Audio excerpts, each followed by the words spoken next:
Good morning, ladies and gentlemen. Welcome to Good Morning Brownsville. Happy Monday. Hope each and every one of you had a great and restful weekend. My name is Frankie. This is Roman. How's your day going today, Roman? How's your morning going so far, Roman? Hey, it's going good, going great, going fantastic. That's good to hear. Today, ladies and gentlemen, I want to we will be talking about the Charlie Kirk Memorial Service that took place yesterday. As many of you know, Charlie Kirk a little bit over a week ago was assassinated. Many people have criticized and said, why is this individual getting so much airtime? This is a political assassination. While we do focus on school shootings, and we do need to have a better job of focusing on addressing mental health issues, this incident that happened in Utah really put things into perspective. What did you say? Oh, absolutely. I think it's the fact that you had the president, the vice president, the chief of staff, deputy chief of staff, secretary of war, secretary of state, and countless other activists speaking at a memorial service for an individual, and you had 60,000 people in an NFL stadium and probably more could have fit in there. They didn't have as much security area in there, and then you had thousands more people across the street, another arena, to celebrate a man's life who only lived 31 years. I mean, obviously, it's a moving experience, and that's why I think the importance of this. And I think one of the lines that I heard yesterday was, that it was an old time revival. Obviously, I'm a Catholic, so the old time revival is more like a Protestant type thing from the 1800s, late 1800s, and to have those, well, even I guess a little bit of revival in the early 1900s. um, and having the Holy Spirit at a political rally, at a MAGA rally. I think it's what one other individual said. It was an amazing thing to watch and sad experience. And you even had a little bit of an moving experience, not a little bit, but a big moving experience when the wife of the slain assassinated conservative activist forgave the killer. Very reminiscent of how Pope Saint John Paul II forgave his attempted assassin after he was almost assassinated in the early 1980s. I think it was like 1983 when that happened, where he was almost assassinated and killed, and he forgave that man. Hmm.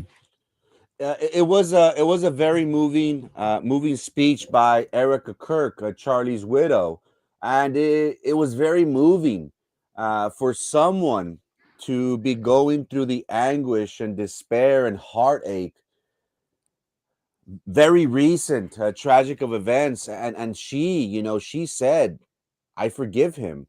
Um, this is a big issue, Roman, because it really talks and brings the discussion of free speech, Mm. faith, conservative values, and the atmosphere, Roman. The atmosphere yesterday in Glendale, at the State Farm Arena Stadium, where a massive public service um, was held to honor Charlie. This was it blended religious worship with political mobilization, music, sermons, uh, patriotic imagery. So essentially, the Kirk following will ultimately see a legacy as a lasting movement rather than simply a personal loss. To me, it wasn't like a goodbye, it wasn't like a funeral, so to speak. It was bigger than that. And that is something that he lived for, because he wasn't after winning elections, he was after creating a movement. And that's very powerful, Roman.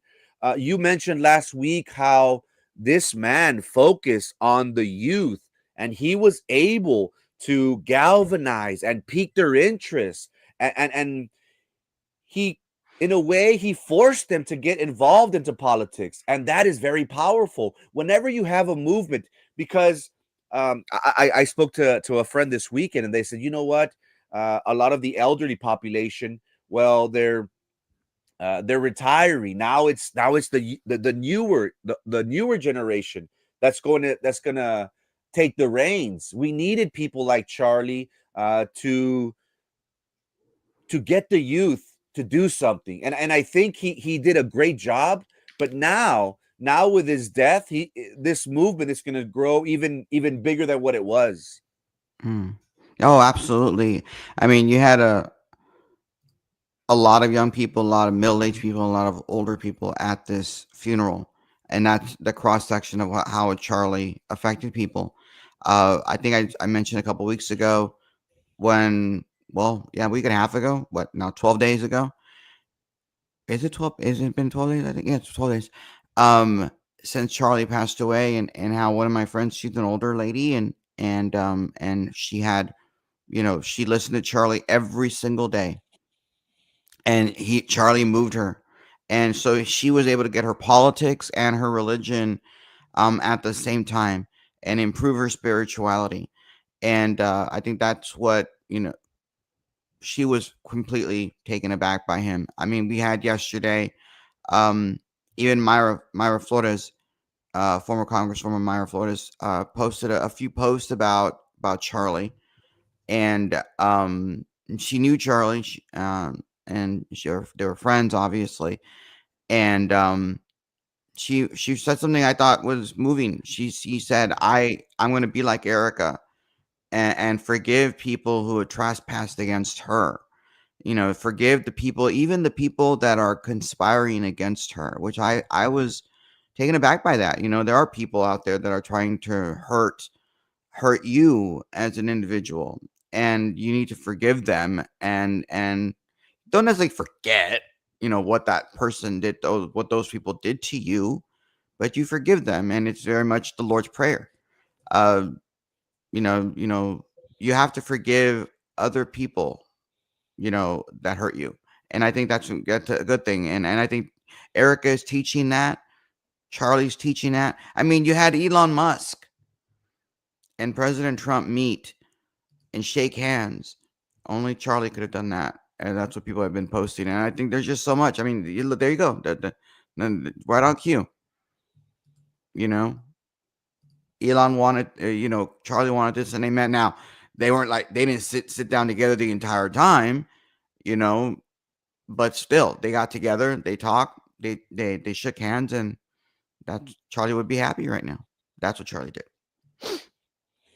It was a very powerful moment, Roman, when uh, Erica Kirk, did state, "I forgive the shooter and the assassin," and that's one of being a human being. That's probably one of the hardest lessons that we have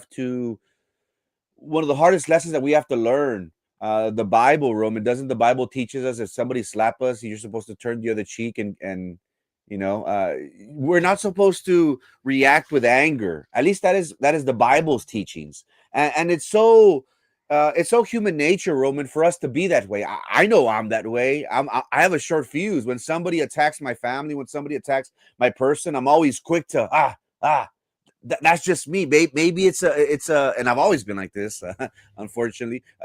Maybe it's not the right approach, but the Bible's teachings talks to us about forgiveness, and that is one of the biggest things that possibly us human beings we can't let go. Maybe because of our egos, Roman.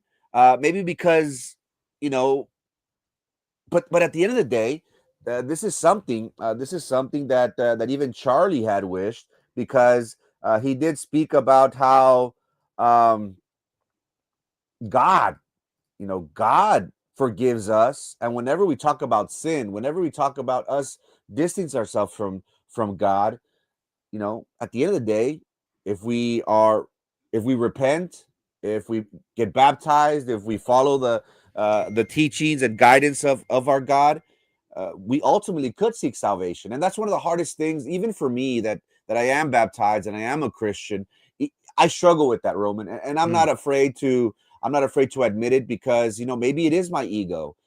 Maybe I do need to learn to forgive, never forget, but possibly let bygones be bygones, so to speak. Yeah, but that particular line about the turn the other cheek is an interesting perspective in the Bible, Hmm. because it doesn't mean exactly. I mean, there have been different interpretations of what that particular um, line or verse is really about. But some have argued, and there is there's a lot of truth to it. That turning the other cheek doesn't necessarily mean the forgiveness that people people think. Like, turn the other cheek doesn't mean to run away. It doesn't mean to walk away. It doesn't mean like, oh, I'm not going to fight you. I'm just not going to fight you. Well, there's a little bit of nonviolence. Like, it doesn't necessarily mean that. It's the idea of when somebody slaps you, a person like a bad person slaps you, at least in that time during the Roman times. Somebody slaps you with the back of their hand, and you move your thing and you're like this, and you turn your other cheek, you want them to come back and slap you again with this part of the hand. That would be their clean hand. And if they touch you, they touch that dirty Jew. And I say dirty Jew because that's what those people that would slap with, not using this hand, not that would slap you. It would embarrass them.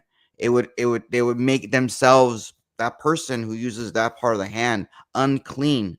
And that's one of the reasons why they would say the turning the other cheek. It goes along with the next line or the next part of that, nonviolence of, if somebody takes away your cloak, or somebody, you know steals your cloak or goes away, you give them you give them your cloak because you embarrass them by showing them your naked self.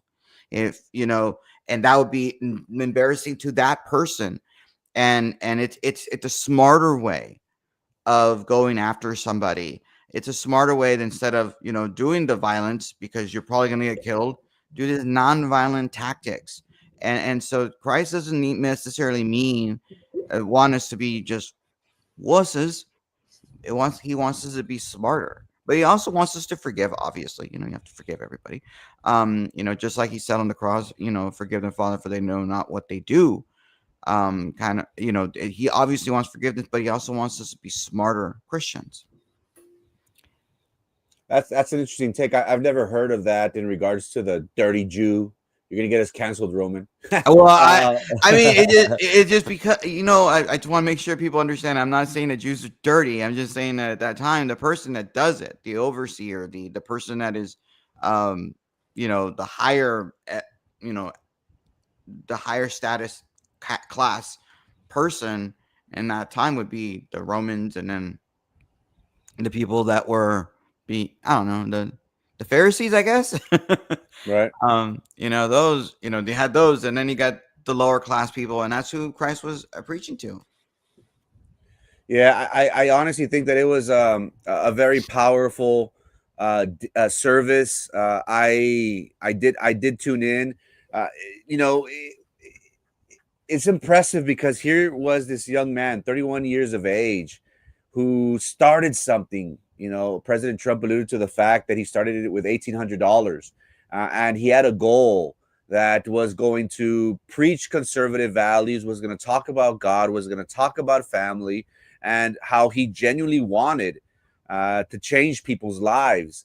And that's very unique nowadays because the way the world is turning, Roman, it's a scary world out there. We have our youth listening to music that encourages sex, drugs, and rock and roll and violence. It's hard for us to find people such with the values such as Charlie Kirk. It's sad because he was on the cusp of doing even bigger things.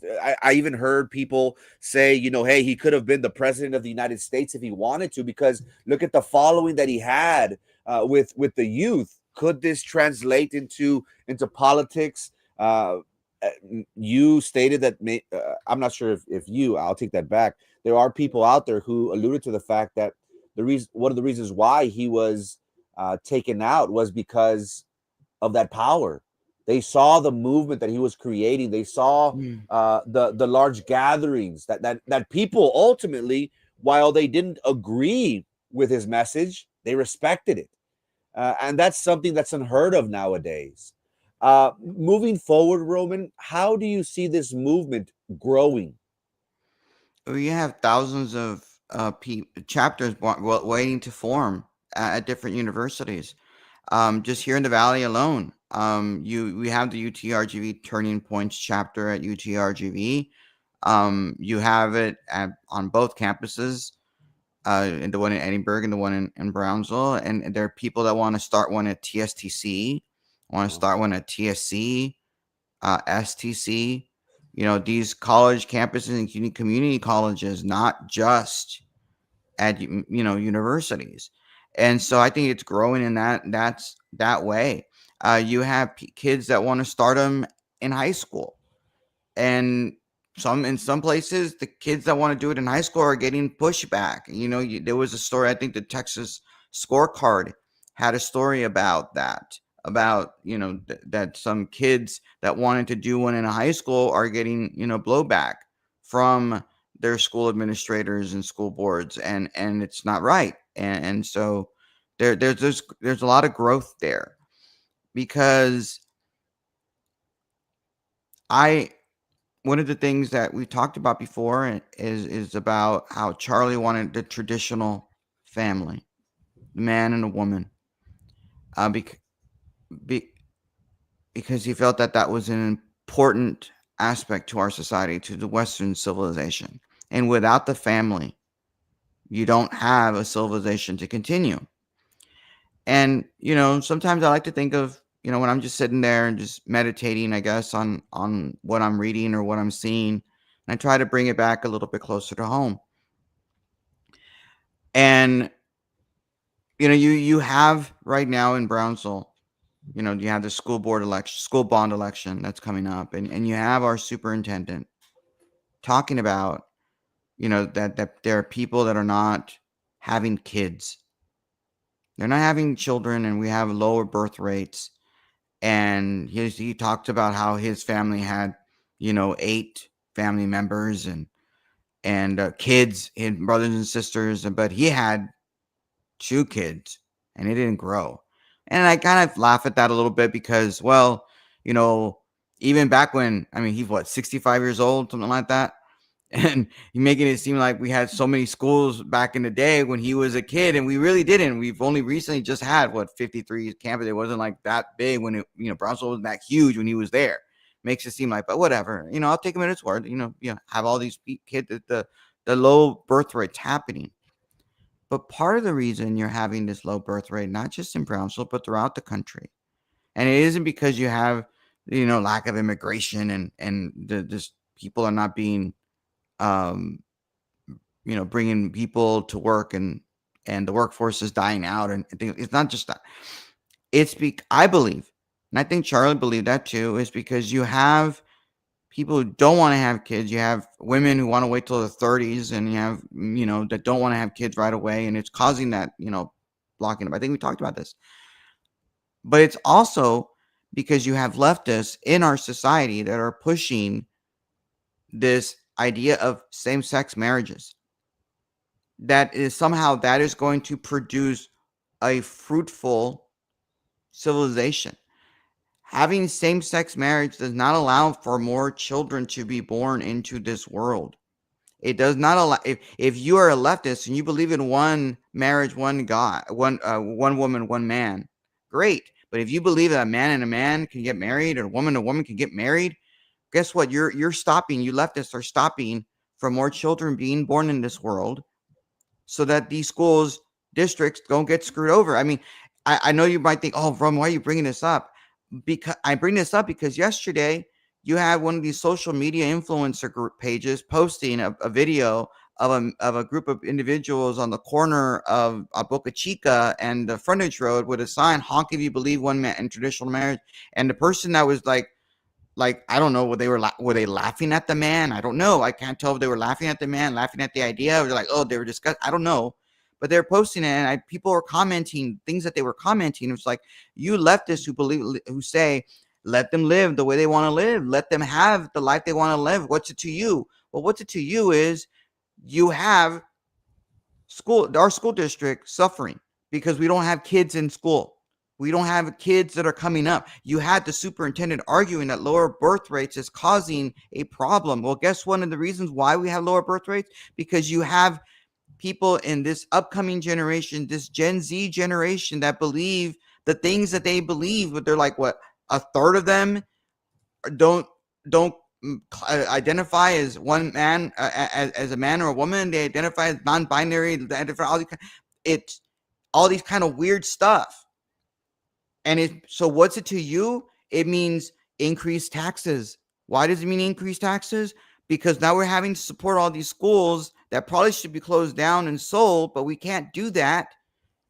We're going to increase taxes to pay for that stuff because we don't have kids in there. That's why. So it affects us.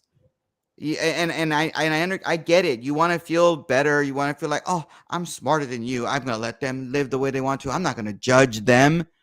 Well, God didn't say we don't, this whole who am I to judge? Right. God is the one who's supposed to judge, but it does not mean that we as human beings who are made in the image of God cannot tell somebody else the truth. And that is what Charlie was trying to tell people, the truth. And the left killed him for it. And I can't get past that. And I don't think I will ever get past that an individual was trying to tell people the truth, telling to talk about family values, and you had somebody shoot him in the neck in cold blood. I don't think I can ever get that image out of my mind. I didn't even know Charlie. I wasn't even a big Charlie follower. I don't even think I followed him on Twitter. I don't even think I follow him on Twitter. But there was a lot of truth in what he said when he was killed by the left. And yet you have these leftists in this school district who want us to give them more money because there aren't enough kids in school. And so yes, your non-support of traditional marriage affects me, and affects Frankie, and affects everybody in our community. And again, I'm not trashing the social media influencer page. I'm not. I'm more.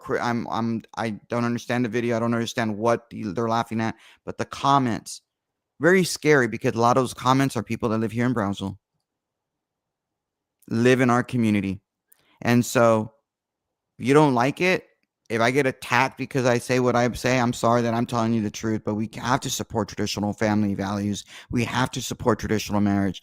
Don't think that you're somehow better just because you believe. Hey, let them live. Doesn't affect you. Doesn't hurt you. The fact that a man and a man are married, or a woman and a woman are married, or for that matter, people are living in sin and not producing more children. Now, I'm not saying we have to like have them in a lab and start like like rabbits and start having more kids. No, but you are preventing people by this mindset. You're preventing them from living the life that God wants them to live. And that's all that Charlie was talking about. Interesting take. Yes, there is a decline in population, not just here in Brownsville, throughout the world. I want to talk about the secular movement, Roman. Now, I've spoken to people, Roman, that say, I sent my son to school, and I got them back with different points of view.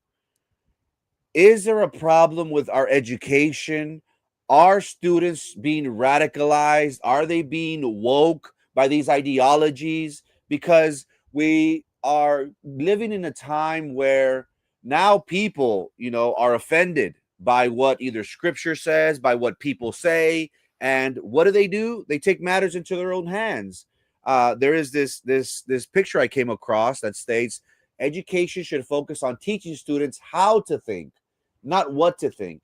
Do you think that the school system, or possibly the colleges, are indoctrinating woke ideologies? Oh, without a doubt. I mean, that's why I kind of laugh at when people talk about we're going to reimagine the sports park because it's reimagine. It's kind of like this re-education, like these re-education camps that communists did in China. That oh, you've gone astray from the path that we wanted you to do. So you got to go to re-educated, and we need to make sure that you're ingrained with what we want to. And then once you're re-educated and you're back in the system, you come back into society, the right society, the good society. Because right now you're doing bad, and I think that happens in education. You know, it takes a lot of strength and conviction for your students, for your kids, to when you send them off to college and they come back that they still come back, not necessarily the same doughy-eyed individual and doesn't understand what the real world is like. I'm not talking like that, but I mean, they don't come back the same.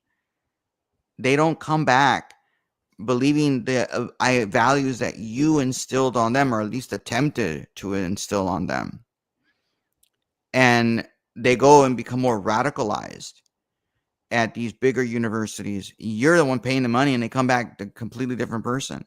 And I believe that some of the students that go to these universities that do not have the centered Christ values and those centers of the moral values in them, that they become broken and they have to fit in. They want to fit in. Universities, especially bigger universities, it's just so hard to try to find a place to fit in. And if you don't, when you go as a freshman and you are there and you don't know what clubs to go into or what group or any friends there, you try to navigate, gravitate towards some group because you want to stay there if possible. You miss home, you cry at night maybe, but if you don't have any friends and you want to find a way to fit in, and you fit in with the cool kids or the bad kids, and in this case, the bad kids being the woke kids, it's terrible. It's terrifying to see that. I've had friends tell me that they were completely conservative when they went in, and they come back out completely liberal because they believe what these communist professors teach them, and they want to make that A. It's funny. I was talking to a friend of mine just last night about me as an individual. As most of you know, I'm pretty darn smart when I was at university, and I was very well known to be a conservative Republican, and many of my professors were socialists, and and those socialists didn't want professors didn't want to fight me on stuff. They didn't want to do that. That just gave you just leave us alone, Roman. Don't fight us. Don't debate us. Just go along and do what you got. But that didn't bother me. I said what I was going to say. So I had this one paper that I did on on a book that our socialist professor wanted us to read. Is about the Innocence Project, and I read the thing, and I remember I just trashed it. I went to town on it, and I used the line that said that um I said this was reckless rabble masquerading as academic standards or something to that effect. I just remember reckless rabble because I love that line. And my professor gave me the only D I ever made on any paper. Because I made an A in everything because I graduated 4.0 grade point average. And I went to him like, what the F was this? Like, because I consider these professors friends of mine. They were not my peers, obviously. I looked up to them. But I understood that I had great relations with them. Like, what the F is this? Like, what are you doing? Why am I getting a D? Like, and the socialist professor told me, Roman, you're gonna make an A in the class, no problem. I just couldn't bring myself to give you an A on this paper because you just trashed that book that I just loved. And I'm just like, what are you doing? Like, you're just gonna hurt me. It's like, no, just take the D, just take it. And I took it obviously, and I made an A in the class. But in two things, I was blessed that these socialist professors didn't treat me like crap just because I was a conservative and tried to fail me. I was blessed that way. That's not going to happen at your bigger university. And secondly, I still stood by my convictions regardless of what was the possibility of me, losing it out, uh, losing out on these A's. And it sometimes, I'm gonna tell you, there are people that will sometimes say what the professors want to hear back in the papers that they write. You know, um, they will parrot whatever the teacher tells them to say just to get an A, but it doesn't mean that they've changed their mind. They've changed their belief system. But it takes braver people, I guess, not braver people, but have the courage to be able to say, you know what, F it, I'm still gonna write what I'm gonna write. Yeah, Mm, I do believe that universities they could potentially create liberal students by exposing them to different diverse perspectives when they talk about social issues, and ultimately they're creating critical thinking frameworks in the mind that challenge traditional beliefs and traditional values.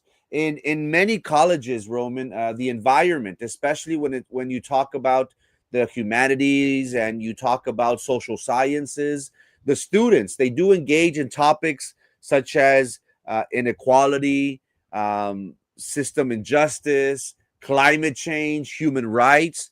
These are areas that are often aligned with progressive or liberal ideologies. Professors, for the most part, they are most likely to lean left politically. They may also influence the tone of the classroom in regards to discussions, possibly unintentionally, possibly mm, intentionally. Being part of a diverse campus, it could lead students to reconsider previous assumptions that someone such as Patricia Hernandez, who says, hey, I saw this firsthand, where my daughter was starting to think a certain way than she was brought up. Now, uh, while these students, they are starting to reconsider their previous beliefs, assumptions, and they are adopting a more inclusive um, lifestyle.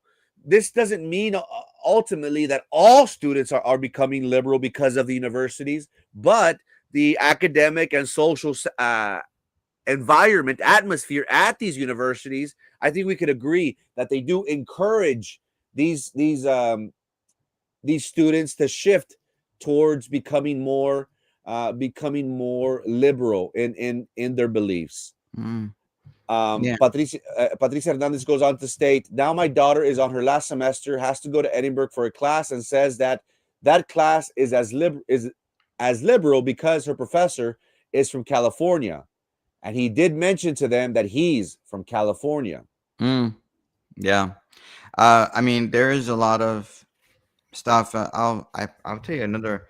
It's where I tell people personal stories that I probably shouldn't be telling people, but I tell them anyway because I want people to understand that I've lived it.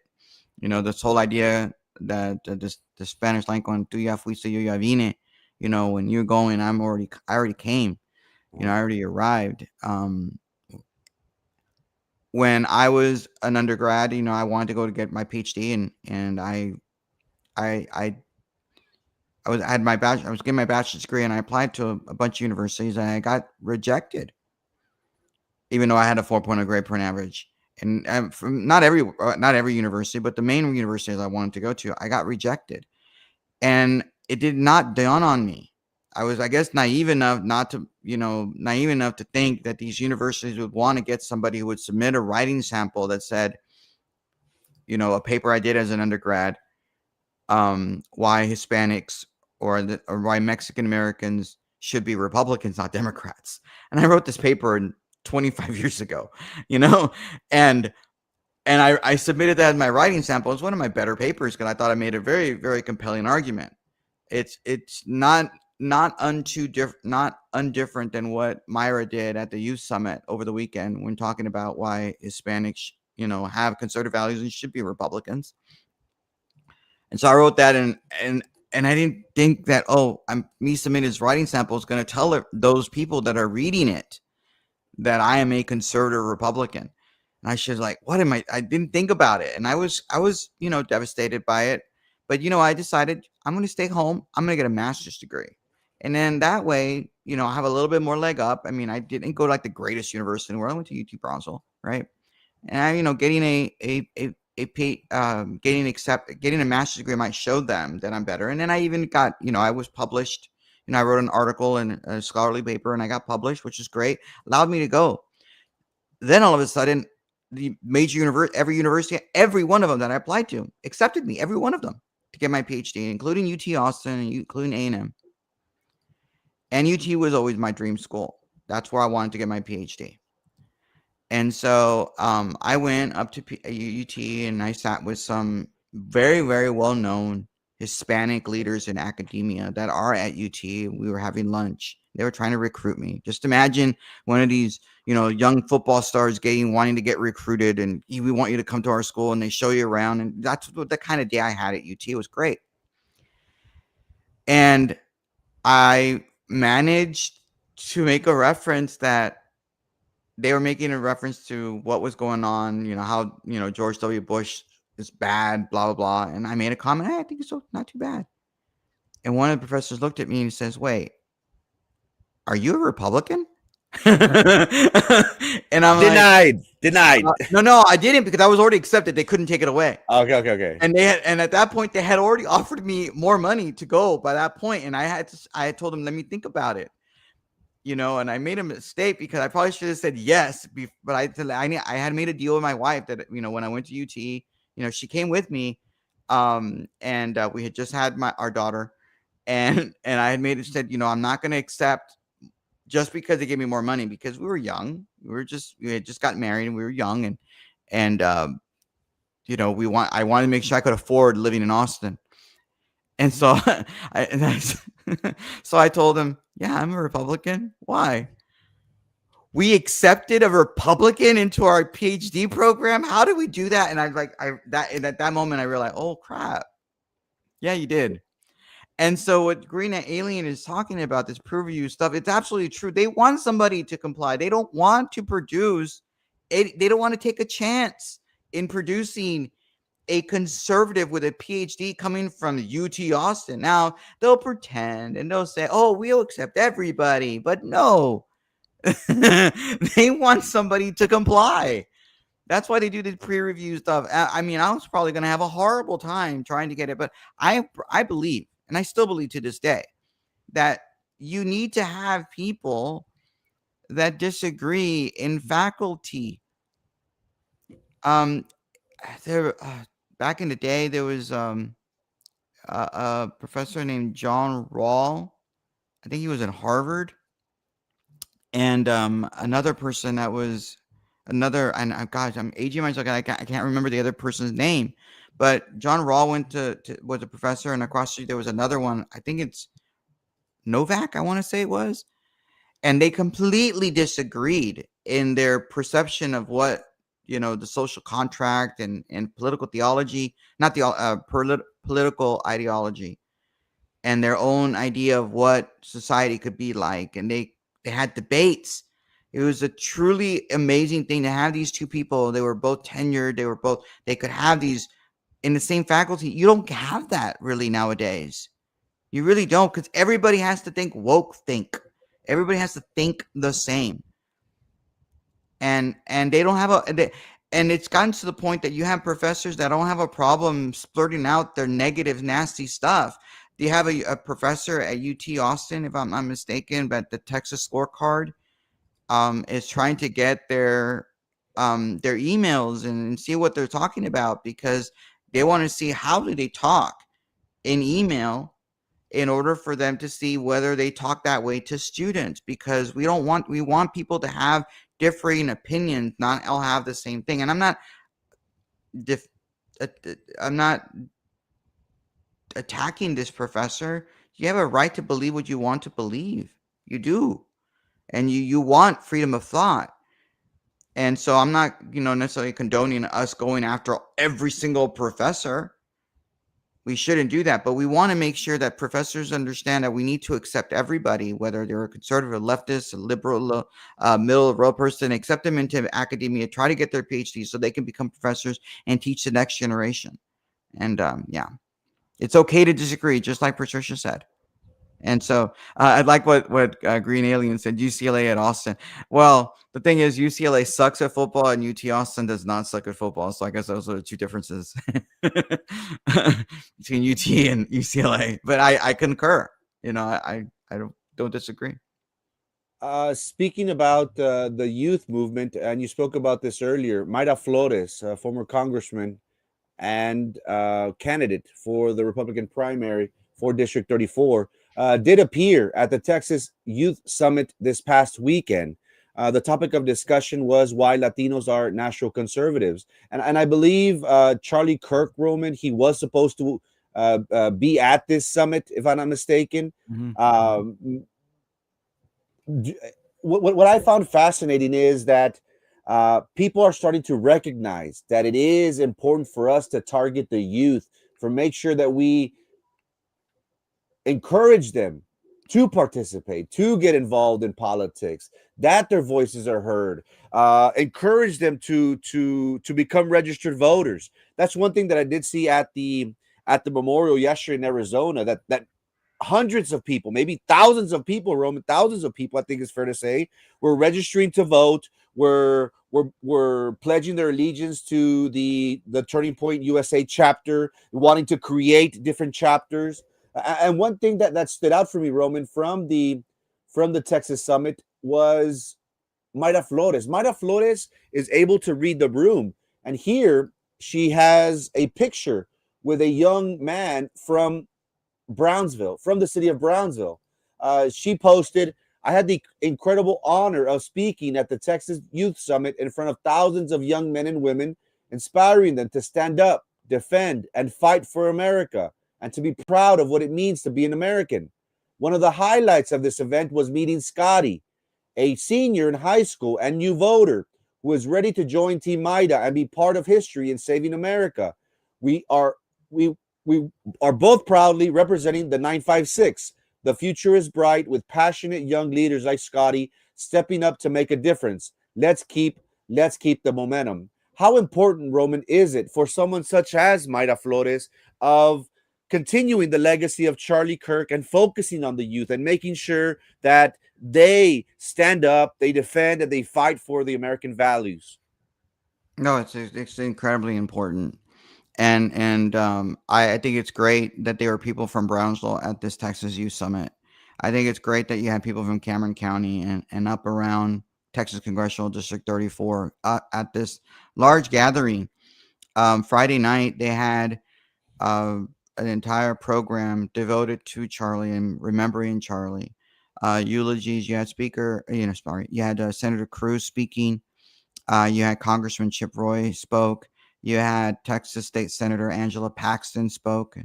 Um, you had uh, people speak about what Charlie meant um, to them and what Charlie meant to the youth. And there were so many students there, so many young people there for that. And then the next day, you had different panels coming in throughout the day, people talking like Myra talking about these issues, and you had, I believe, the Attorney General Ken Paxton was there, and I know that Governor Abbott was there as well, talking about politics and telling them what they want to do for what they see in the young people, trying to teach them what they know and not impose their values on the youth, but telling them that it's okay to believe what they believe and all from a Christian perspective, Mhm. and I think it's very, very important for us to have a Christian perspective. I mean, you have Ben Shapiro, he's a Jew, and he's part of the movement. He's a conservative, but you know, and that's okay, right? Obviously, we have people who are Muslim that are conservatives, but you in this situation, in this instance, you have this Christian identity that the Texas Youth Summit had, that Charlie Kirk had in his program, in his foundation, on his group, his organization. So I think it's great that Myra was there, and it's an important aspect to the Valley that Myra has the ability to go speak at these summits, at these groups, because people respect her for for who she is and what she represents for Hispanics. There are people out there that criticize Myra for saying that she's the first Mexican born congresswoman and in American history. Mhm. And yeah, you know, I don't want to hear her talk about Burgos anymore. Like I don't want to hear her that. I don't want to hear that. I don't. Because I've heard the story enough that yeah, I've tuned it out. You know, that's what me and other people believe, right? We tuned it out. But there is an argument for her to continue to say she's the first Mexican born congresswoman. And she Mhm. said it at the Mhm. Texas Youth Summit. She said it because it's something that Democrats can never have. Mm. They will never be able to claim that they elected this person. Republicans did. It's Mm. just like Republicans. Republicans were the party of freeing the slaves. It wasn't the Democrats. You know, these things matter because that is what these are Republican values, these are conservative values, and these are the values that we Republicans nominated her. They didn't care that she was born in Mexico. We didn't care. We've nominated her because of the policies that she said, that the policies that she believed, and the values that she espoused. And I think it's great that Myra did this and connected with this young man, who can be a leader in our community because of who he is. I mean, you had Alexis, her deputy campaign manager. Alexis is the president of Texas of Turning Point USA here at UTRGV. And he was on the news yesterday. He was asked to speak at a memorial, and they're organizing these things. Mhm. And another person that Myra is bringing into her team, and trying to make sure that she has young people in her. And I think it's great. And it's not to belittle all the other candidates that are running in the race against her for the nomination, but it does show that Myra is different. M- You know, Myra is at a whole nother level. To borrow a line that people, attack her for, because she is at a whole nother level. She is a rock star.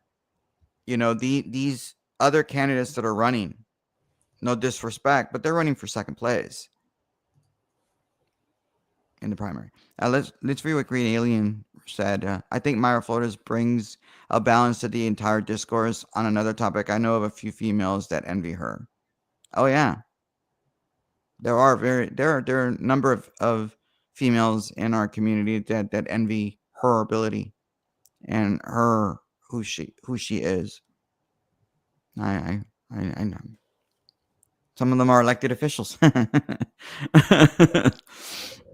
Uh, uh, I, I agree, Roman. I do believe that Mayra Flores does see the importance, just like Charlie did, in galvanizing the youth and encouraging them to get involved. You're absolutely right. Now that I think of it, and I don't see that with the other candidates in this race. Their focus is trying to get with the politicos. Uh, that's what I've seen so far. And mm, the important thing of having a the very first female congresswoman, Mexican American, was that, again, let's not forget, she was the one that was with President Trump at those roundtables, at these fundraisers, so to speak. She's able to talk to these people. You know, she's been in predominantly white areas with President Trump. And while I understand why you say that you possibly have tuned her out and said, oh, don't be mentioning that, one thing that's very clear is that she's very proud to say, hey, I'm an American. I'm proud of my heritage. I'm proud of my culture. But at the end of the day, she is America first. I think it's very important for her to keep on stressing that, because at the end of the day, you make a great point. It wasn't the Democrats, Roman. It was the Republican Party that is always heavily criticized, Roman, for being racist, for not caring about us brown people. we get criticized, Roman, for being Republicans and saying, "Oh, with a nopal on your forehead, they don't care about you." But look what Mayra Flores was able to do. Mayra Flores was able to turn an area that is predominantly blue, hardcore blue, with the big D, not that one, red. So to me, it's very, very impressive. And this woman's not a rhino. She's not like Eric Flores, who sees the shift of the wave, and wants to be a part of that, wants to ride the coattails of that. I think it's very important for us to recognize that Mayra Flores she is able to read the room. For her to go to these youth summits, taking a picture with Scotty, that is from the city of Brownsville in Cameron County. He's what, a senior. He possibly is 17, 18 years old. Possibly he's going to be a voter in the very near future. It's important for us to recognize those politicians that encourages these young men and women to be involved, to take part, to take action, to stand up, and to represent the area in which they're from. Mm. Yeah, and surprisingly, BISD, there are conservative students at BISD, which is great. Great to see. I like that. It just dawned on me, BISD student. Just like Bobby Pulido, but I like her platform and what she stands for. I'll be interested to see how leftist Bobby becomes. You know, you know that there were so many Democrats that voted against or voted present for a resolution honoring Charlie Kirk. Mm-hmm. Just for the record, Henry Cuellar and Vicente Gonzalez did not vote against or voted present. I assume that they voted in favor of the resolution. I don't know. I just know the Democrats that voted present or against the resolution. So I'm going to assume that they voted for it.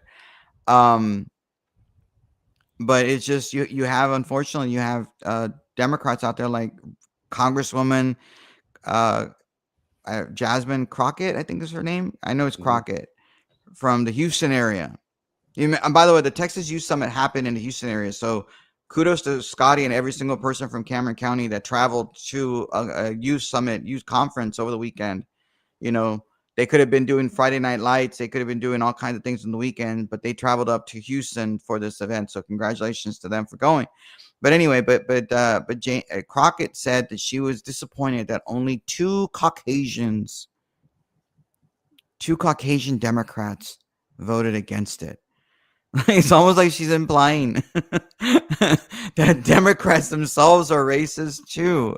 Racist. It's just amazing the things that come out of these Democrats' mouths. And you know what? Give them a microphone. Let them talk. Let them say these things. I want to please do more talking, Representative Crockett. A resolution that came before the House this past week honoring Charlie Kirk. And there were 58 Democrats who voted against it. You were one. Yeah. Why? Absolutely. You know what? One of the things I do want to point out that's not been laid out that honestly hurts my heart is when I saw the no votes, there were only two Caucasians. For the most part, the only people that voted no were people of color, because the rhetoric that Charlie Kirk continuously put out there was rhetoric that specifically targeted people of color. And so it is unfortunate that even our colleagues could not see how harmful his rhetoric was specifically to us. And I can tell you that a month prior to him passing away, he had actually gotten out on his podcast. I wasn't aware of this at the time, but he got out there and he was talking negatively about me directly. So if there was any way that I was going to honor somebody who decided that they were just going to negatively talk about me and proclaim that I was somehow involved in the great white replacement, yeah, I'm not honoring that kind of stuff, especially as a civil rights attorney, and understanding how I got to Congress, knowing that there were people that died, people that were willing to die, that worked to make sure that voices like mine could exist in this place. So to me, just like we wanted to make sure that those Confederate relics were taken down, the idea of a new age relic being propped up was something that I just could not subscribe to. And it is unfortunate that more of my colleagues, even on my side of the aisle, could not see the amount of harm that this man was attempting to inflict upon our communities.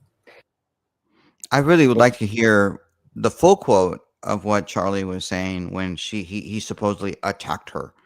And apparently you can't show any she can't show any respect to somebody who was assassinated because they attacked her. Oh, her feelings. Oh my God, I have such soft feelings. Everybody's attacking me and criticizing me. Give me a break. And again, I mean, based off what she was saying, she was implying that there are racists in the Democratic Party as well. Well, Mijita, you are joining the party of the Democratic Party that stood for slavery. Let's not deny that. I mean, but it's like it's insane what this woman would says. But you know what? Give her a microphone. I want to hear her talk more, please, because every time she opens her mouth, we get a new Republican out there. Please keep talking. It makes me wonder if that's why they made her district even more safe for her to be able to win re-election, because for political reasons. Now, do I want her in Congress? No. I don't think any Republican wants her in Congress, because I don't know how well she does representing her people in Congress. But I would like for her to have a microphone and be able to talk and say her stupid stuff so that we get more Republicans. Right? Am I wrong to think that way? Oh, yeah. I think you're looking at the video. You're looking up for the video. I'm trying to find it. Let's see if I do. Right. But let me read what Patricia wrote. While you finding it, I'll read what Patricia wrote. Oh, I forgot. She doesn't offend anyone, but calling someone racist. What is that supposed to say? Exactly, Patricia. What is that supposed to say? Like only two of my colleagues. Oh, what are you gonna go chastise them? Why don't you name them? Why don't why didn't Representative Crockett name all those white Democrats that voted in favor of this?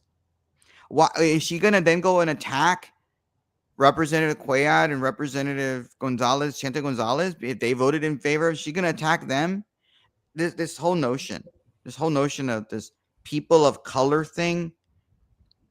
People of color meant black people. It did not mean brown people like me and you, Frankie. People, I don't know where when did this happen? When did this idea that people of color meant anything other than black people? Is it because the black population isn't growing enough and they want to grab more people, other people, so they can be part of their movement and co-opt us? We have to remember historically, we had the Black Panthers, for example. You had the Brown Berets. We Hispanics and black people were not necessarily together. We were opposed to each other within the Democratic movement, within that political party. It's been that way. It's historically accurate to say these things. So, but Hispanics are growing. If you look at the population of blacks in Texas, I think it's still 12% of the population. While over the last half century, Hispanics are growing and growing, and now the Hispanics are outnumber everybody else. Hispanics are not a majority in Texas, but I think they're the largest minority definitely, and it grows, and we have a bigger, we have a bigger platform, I guess. No, not a platform.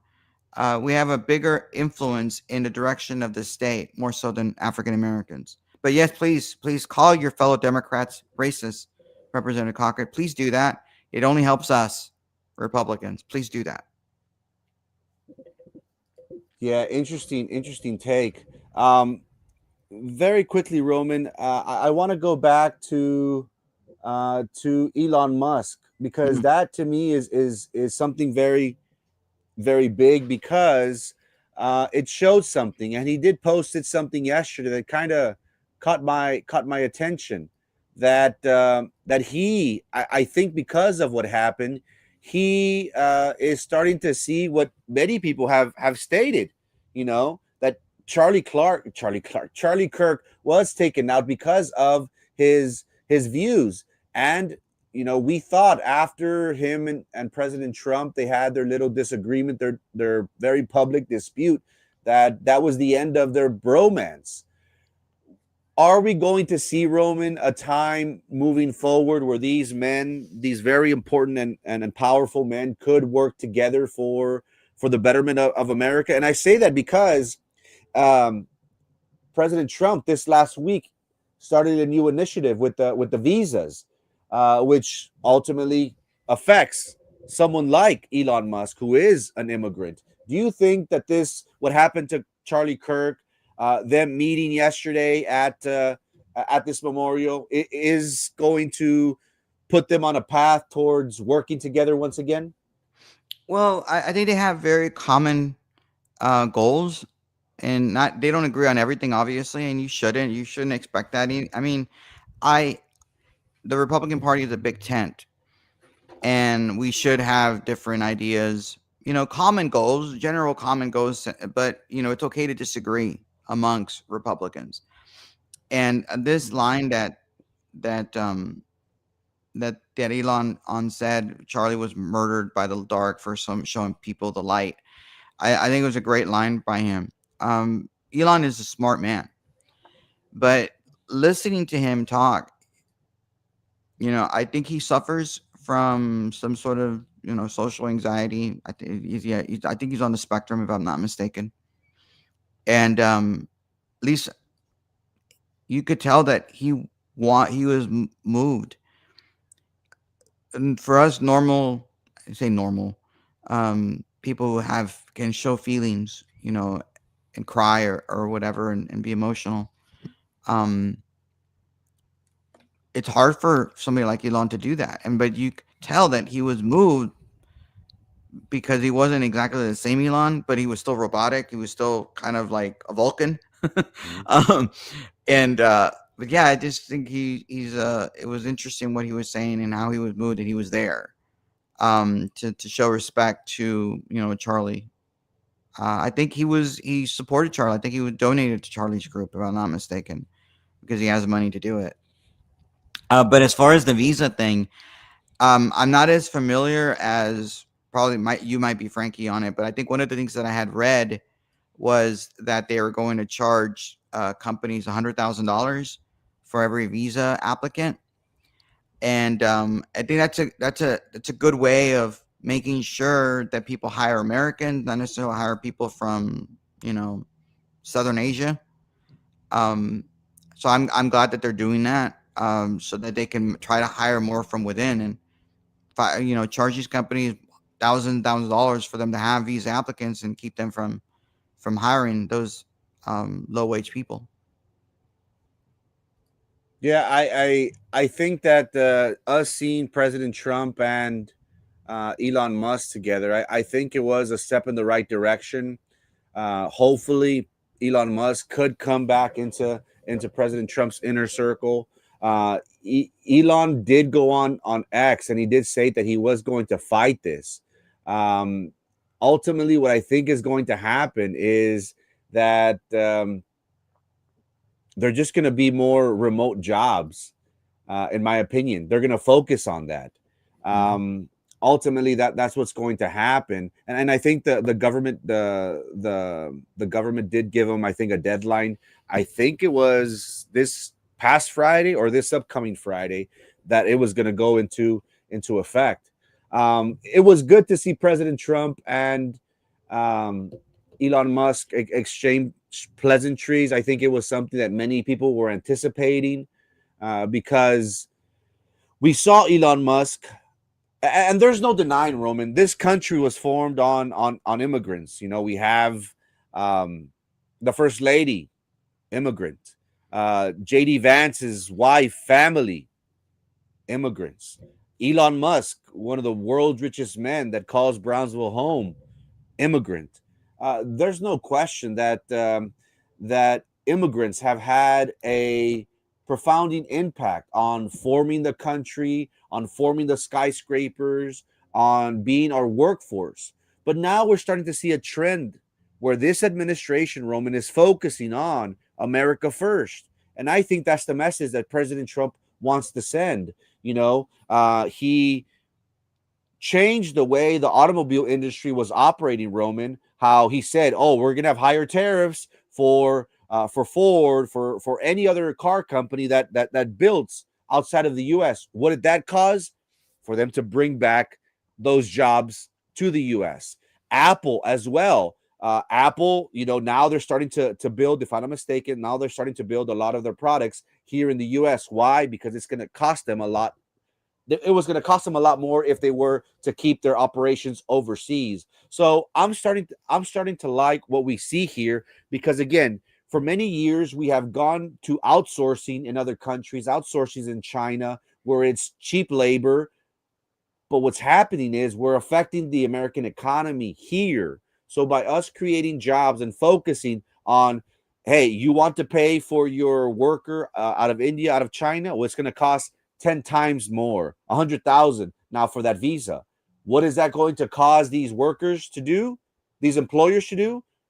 We expect them to focus on hiring here locally. I just think it's going to be interesting moving forward how the dynamics of this plays out. But I do like the pleasantries that I did see President Trump and Elon Musk exchange. There's mutual respect. They might have a differences of opinion. Elon Musk said some very mean things about President Trump, and hopefully they can let bygones be bygones and work for the betterment of the United States.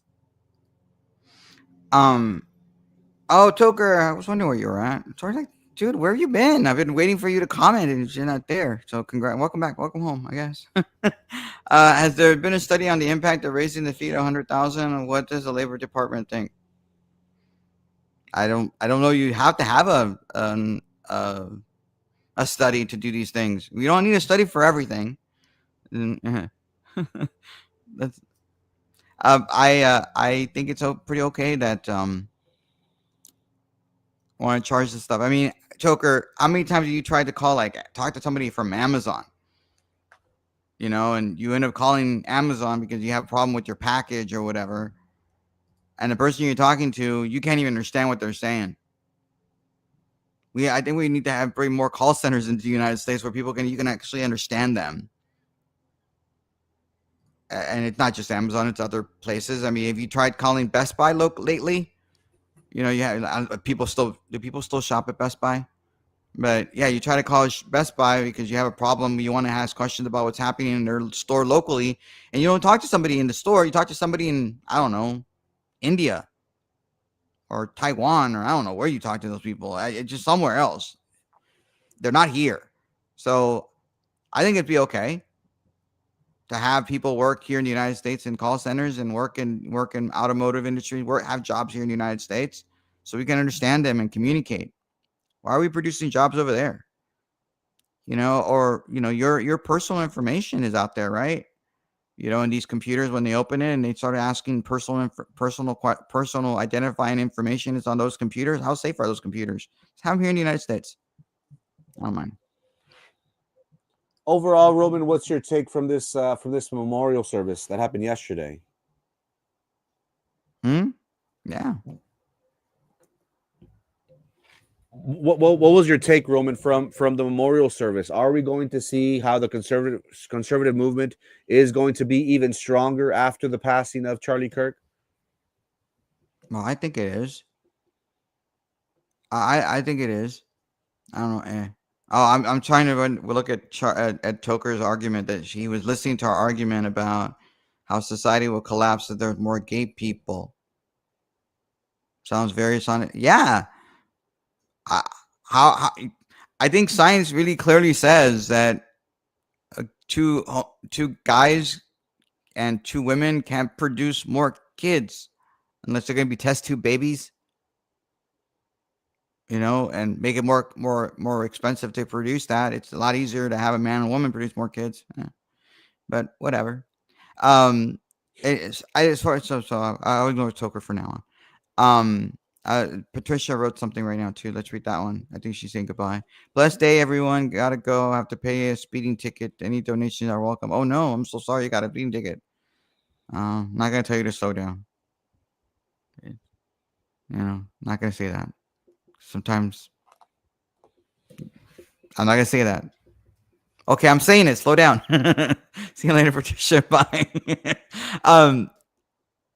I think it's gonna make. I think the Charlie Kirk Memorial and the Charlie Kirk movement is going to make us stronger. There was I don't know if you listened to what Stephen Miller said. He's another one of these individuals who they're high level thinkers, and they're not great at speaking in public because they don't understand accepting applause, and they just talk right through the applauses, and they just keep talking and talking and talking, and it's just like it's crazy. But some of the things he was saying, I don't have a problem with it. Did you hear what he said? I think if you go to Twitter, I think Town Hall Twitter page had like a couple of minute clips of what Stephen Miller was saying from yesterday. And to me, I thought that was incredible. The things that he was saying. I saw people make comments about Marco Rubio. They'd never heard him so emotional, and giving such a great speech. You had JD Vance, who said that he had never in the last 2 weeks he's talked more about his Christian faith and his relationship with God in the last 2 weeks more than he did in his entire public life. And I think that's an important thing. Many gay people will collapse society. So they have awakened. They cannot conceal defeat the dark. We will prevail over the forces of wickedness and evil. They cannot imagine what they have awakened. They cannot conceive of the army that they have arisen in all of us. Because we stand for what is good, what is virtuous, what is noble. And to those trying to incite violence against us, those trying to foment hatred against us, what do you have? You have nothing. You are nothing. You are wickedness. You are jealousy. You are envy. You are hatred. You are nothing. You can build nothing. You can produce nothing. You can create nothing. We are the ones who build. We are the ones who create. We are the ones who lift up humanity. You thought you could kill Charlie Kirk? You have made him immortal. You have immortalized Charlie Kirk. And now millions will carry on his legacy. And we will devote the rest of our lives to finishing the causes for which Charlie gave his last measure of devotion. You cannot defeat us. You cannot slow us. You cannot stop us. You cannot deter us. We will carry Charlie and Erica in our heart every single day and fight that much harder because of what you did to us. You have no idea the dragon you have awakened. You have no idea how determined we will be to save this civilization, to save the West, to save this republic. What's your take on his words, Roman? I Very think powerful. Very powerful. People might think, well, what does he mean by you can't create, you can't build? It's a very working class idea that the people who are doing the building, the construction worker, the plumber, the person that's working on the street, building streets, the engineers, they are the people that build in this society. It's not necessarily talking about the people that are inventing things necessarily. It's not talking about that. I don't think that's what he was referring to. He's talking about the working class person, the one that's in the oil fields, the one that's welding.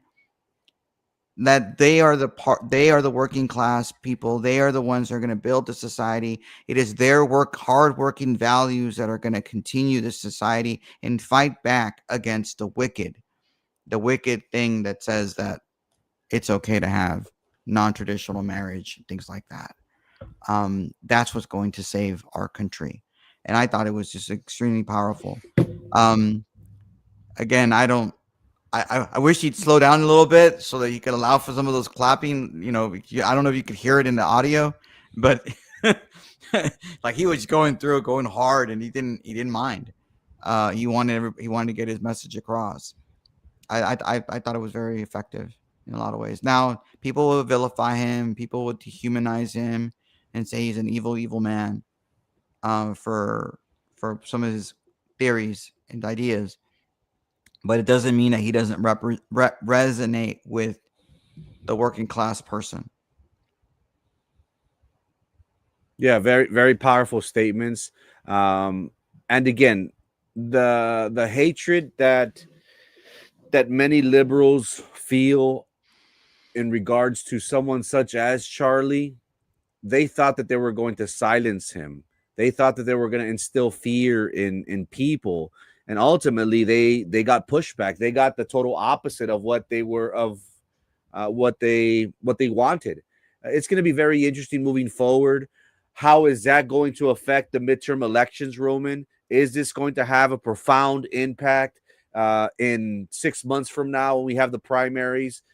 In 14 months, whenever we have the general election? I would dare say yes. I would dare say that, because it's always the midterm elections where people are kind of, you know, involved, but not too involved compared to a presidential race, compared to whenever we have to elect a new leader for the country. I would dare make the argument that this is going to help the conservative movement, is going to help them in the midterm elections, is going to cause a lot more people who possibly weren't involved in politics, who possibly didn't vote during the midterm elections, to take action, to participate in these elections. The youth movement, it's apparent that they're all in. They're all in after this, and it's only fitting for us to see how we are going to see the impact that this set of events has had in people's lives, more importantly, but also in these upcoming midterm elections, Roman. Mm.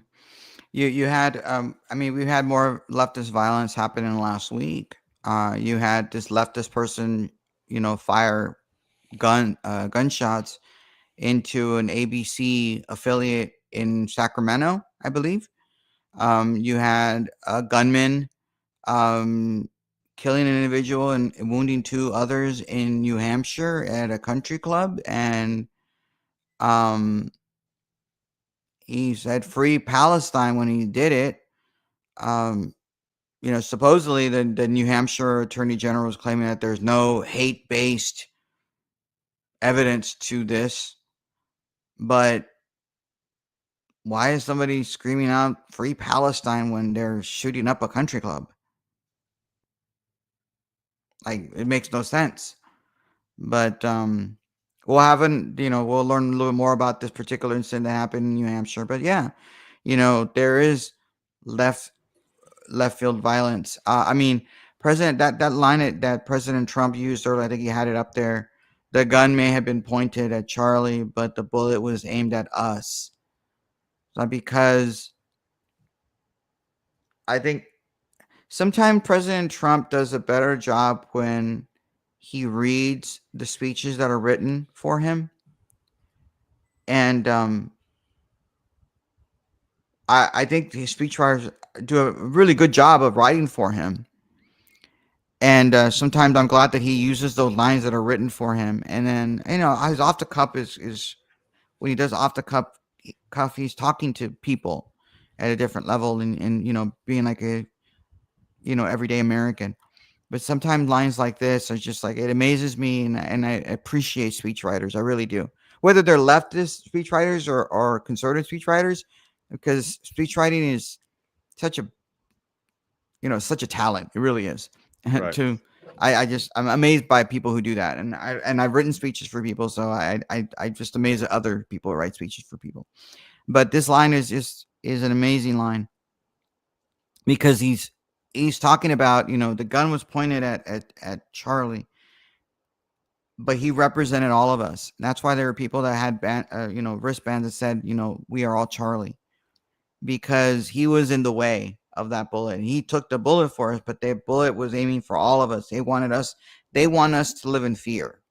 And I say they because I believe, without any real evidence whatsoever, just my personal belief, that the gunman, the assassin, was an agent of chaos, and he was an agent of leftist ideology. And you could tell by the people that were celebrating Charlie Kirk's death that those individuals probably wished they were the ones who pulled the trigger. It wasn't them, or whether it's the people that work at TMZ that were allegedly watching a car chase. And then they cheered when they were watching that car chase around the same time. That they said that Charlie Kirk had passed away. And that's around the same time that they were cheering. I mean, what kind of people cheer for that? I don't. It's very difficult to have a conversation with people who believe that. And I don't think it's a small minority. I really don't. I don't think it's just a small minority on TikTok or Snapchat or any of the other social media. I don't think it's a very small minority. It's not, especially when you have Gen Z people being polled and barely a majority believe it's never good to have political violence. That means there's almost a majority of those people that believe that. That's a lot of people. Although it might not be as big because people aren't producing kids, so maybe it's not that much, right? You asked the question, who wrote MLK's "I Have Been to the Mountaintop" speech? I don't know. I believe that MLK wrote a lot of his own speeches, but I'm sure there were other people that wrote for him, or he took pieces and from other ideas. I mean, many of our founding fathers, they didn't have speechwriters. They didn't.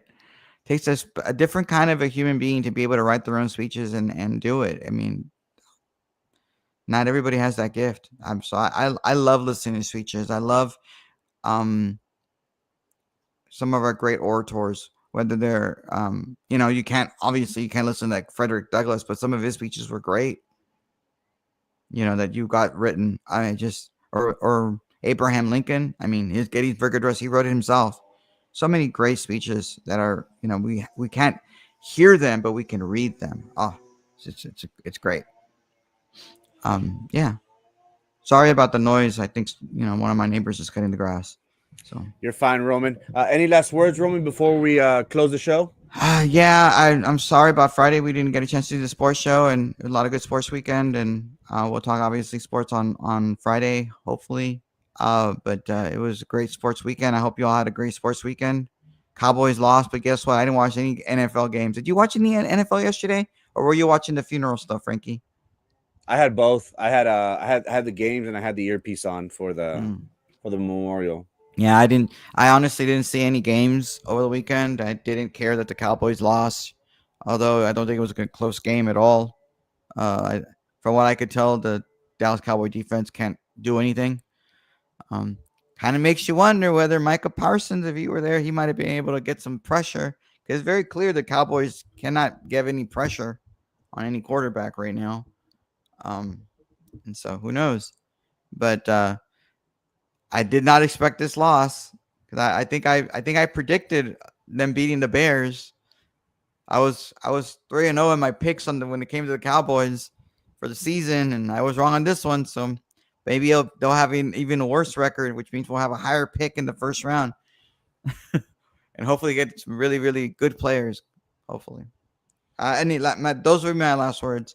I continue to pray for Charlie Kirk. There is going to be a prayer vigil tonight at 7:30 at the UTRGV Brownsville campus. There'll be a lot of people there, I'm sure. A lot of people there. To continue to pray for the soul of Charlie Kirk, and to pray for him and pray for our country.